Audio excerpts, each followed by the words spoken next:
తప్పనిసరిగా రేపు మున్సిపల్ ఎన్నికల్లో గెలవాలని అనుకున్నవాడు, పోటీ చేయాలన్నవాడు శ్రద్ధ తీసుకోవాలి. లేకపోతే మీకు న్యాయం జరగదు. ఈ కొట్లాట ఎప్పటికన్నా నరేంద్ర మోడీ ఉన్నంత కాలం, ఆర్ఎస్ఎస్ ఉన్నంత కాలం తప్పనిసరిగా ఈ దేశాన్ని 3 ముక్కలు చేయాలనే ఆలోచన ఉన్నాడు. ఎందుకంటే సెక్యులర్ దేశాన్ని హిందూ దేశంగా మార్చాలనేది వారి ఆలోచన. దాని వెనుకాల నరేంద్ర మోడీ, అమిత్ షా ఉన్నాడు. రాహుల్ గాంధీ ఒక్కరికి ఆలోచన ఉంది. దేశంలో ఏది విభజన కానియకుండా ప్రాణాలు అర్పించినటువంటి ఇందిరాగాంధీ కానీ, రాజీవ్ గాంధీ కానీ అదే కోణంలో రాహుల్ గాంధీ ఆలోచన చేస్తున్నారు. దీని మీద రేపు జరగబోయే రేవంత్ రెడ్డి గారు ఏదైతే అభివృద్ధి కార్యక్రమాలు చేశారో ఇంటింటికి చెప్తే తప్పనిసరిగా మీకు గెలిచే అవకాశాలు ఉంటాయని చెబుతూ ఈ అవకాశం ఇచ్చినటువంటి మా మిత్రులు, ముఖ్యంగా అంచెలంచెలుగా యూత్ కాంగ్రెస్ ఎన్నికల్లో పనిచేసి ఈనాడు ఈ స్థాయికి వచ్చిందంటే కష్టపడి వారికి సరి అయిన న్యాయం జరుగుతుందని రాహుల్ గాంధీ ఆలోచన, అదే విధంగా సోనియా గాంధీ ఆలోచన, మా అధికారుల ఆలోచన మీరు ఇంప్లిమెంట్ చేయాలని ఈ అవకాశం ఇచ్చినటువంటి సిటీలో ఉన్నటువంటి అన్ని కాన్ఫరెన్స్ వాళ్ళు వచ్చారు. వారందరికీ కూడా హృదయపూర్వక ధన్యవాదాలు చెప్తూ ఇప్పటి నుంచే పని మొదలు పెట్టండి. ఎన్నికలు ఎప్పుడు వచ్చినా మీరు గట్టిగా నిలబడాలంటే మొదలు ఓట్లను కాపాడుకోండి. ఆ తర్వాత గెలుపు తర్వాత ఉన్నది.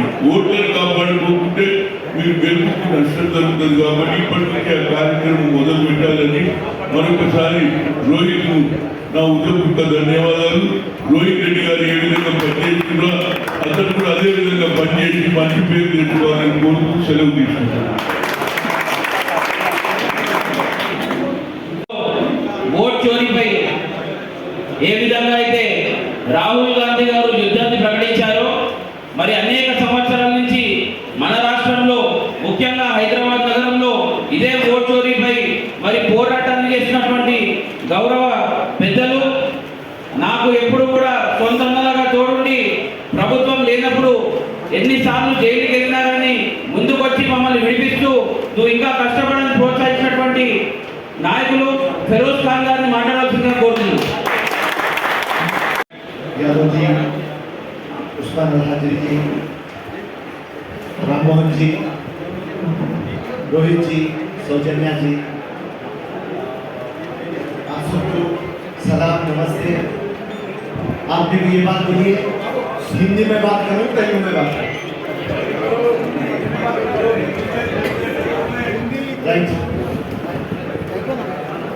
आज का जो मसला है सिंपल, बाबा फिर 2-4 मिनट बोलता हूँ, कुछ सिखाता हूँ तुम लोग को। ये जो हमारे राहुल गांधी वोट चोरी का सब्जेक्ट लिए, ये सब्जेक्ट हम आज से 10 साल पहले ले लिए थे, क्योंकि जो कॉन्स्टिट्यूएंसी से हम आते नामपल्ली, जब भी हम इलेक्शन हारते थे, और क्यों इलेक्शन हम हारे बोल के पोस्टमार्टम करते थे। जब पोस्टमार्टम करते थे तो पता चलता था, भैया वो मेरे भाई नहीं सुनना है तो मैं बात करते नहीं पता, तुम लोग मालूम है तो तुम ना माइक पकड़ो। अपन गाड़ी में आएंगे